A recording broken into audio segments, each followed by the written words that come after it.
Body size or exercise? Which matters most? Given the choice between being slim despite the fact that you never exercise or being overweight despite the fact that you work out all the time, which would you choose? If you chose slim and no exercise, would it surprise you to know that your health could ultimately be worse than if you'd chosen to be overweight but exercise regularly?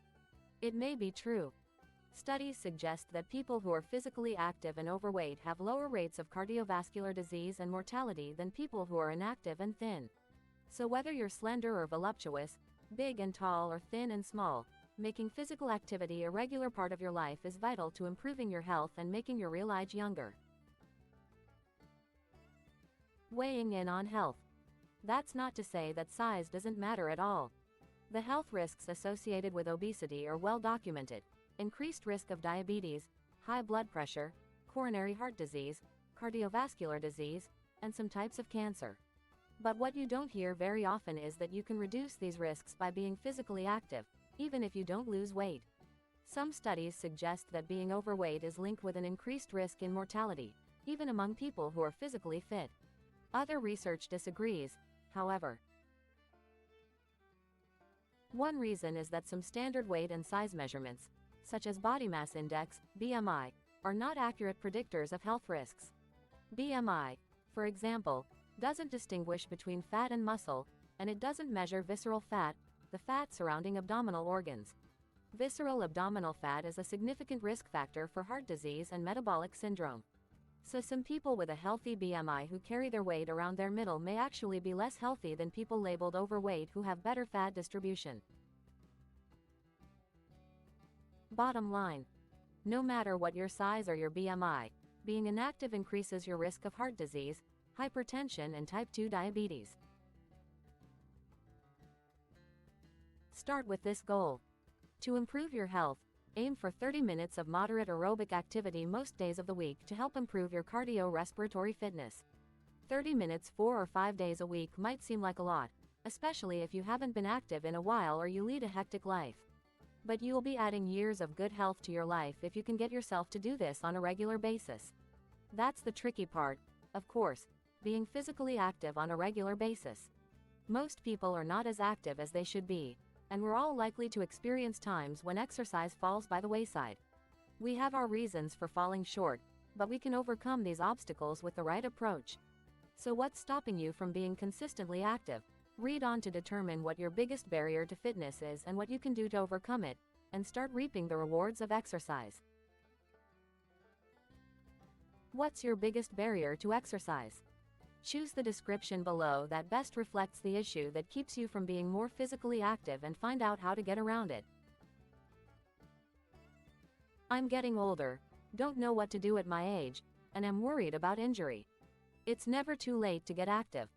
Regular physical activity will help keep you strong as you age, making it easier to remain active and be independent longer.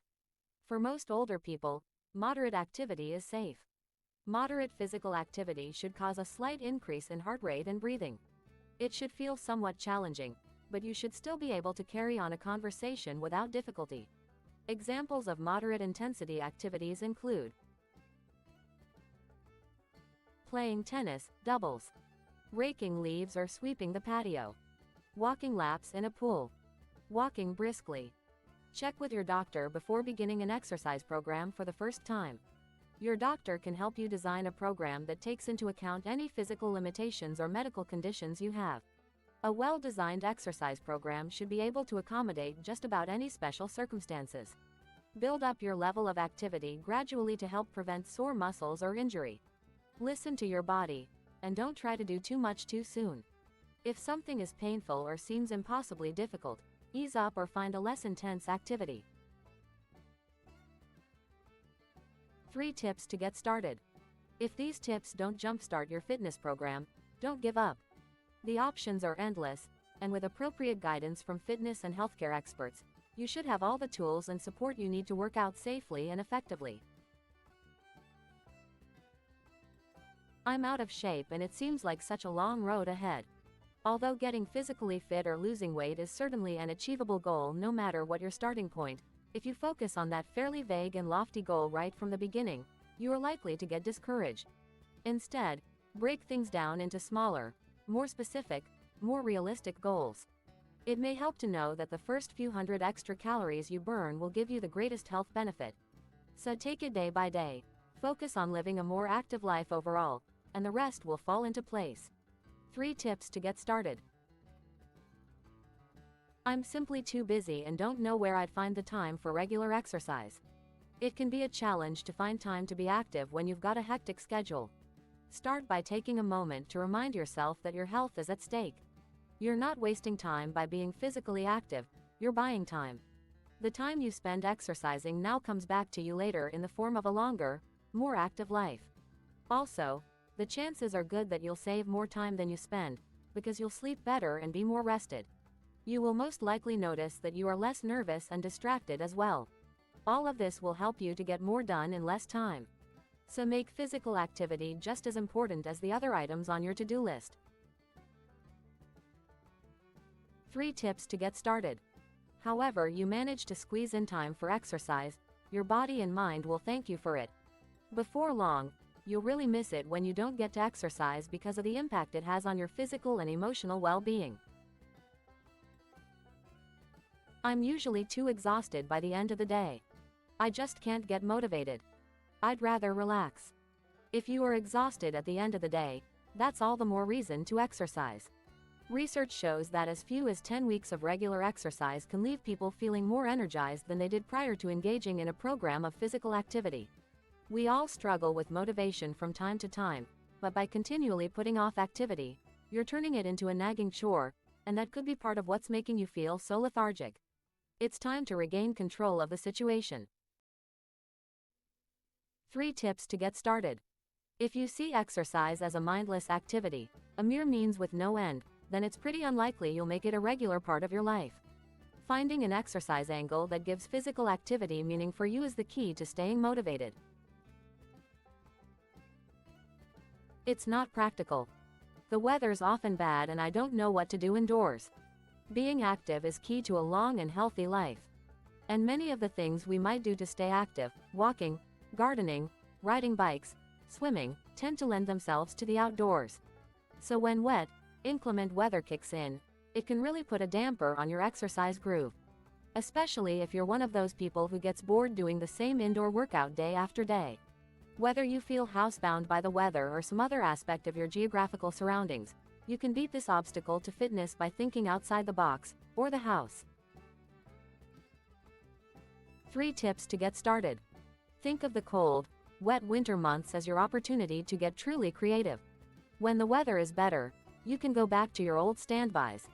Start thinking now about new ways to be active next winter. I hate exercising. Some people love a structured exercise program. They go to the gym, they do the weight circuit, they have their 30 minutes on the treadmill, and they love every minute of it. If a structured exercise plan doesn't appeal to you, there's no crime in that.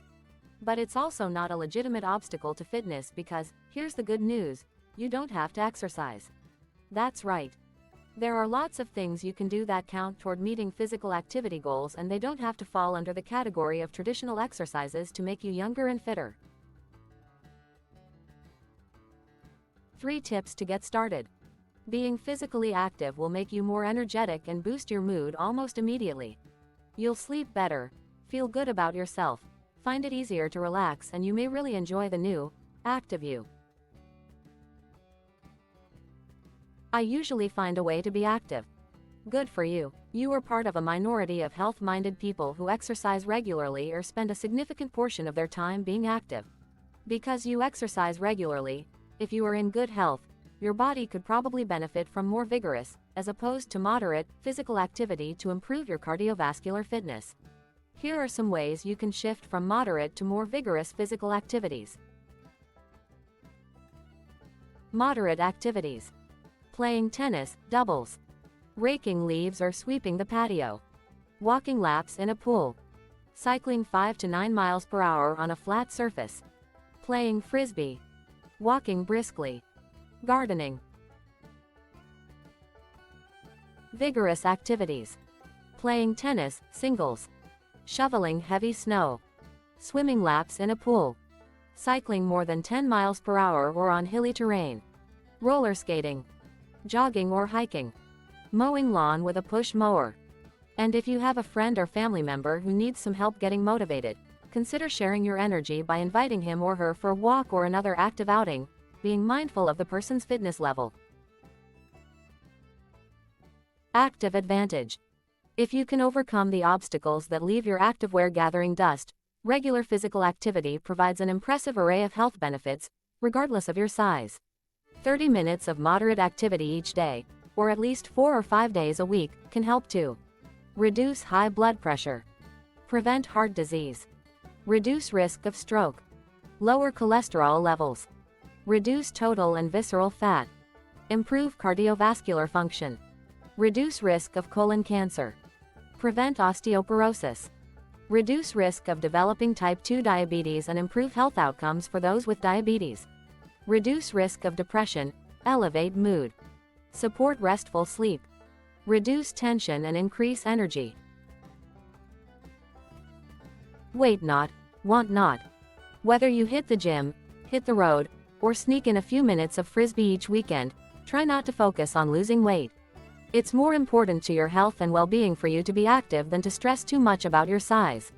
In fact, research suggests that people who are overweight today are healthier than most normal weight people were a generation ago.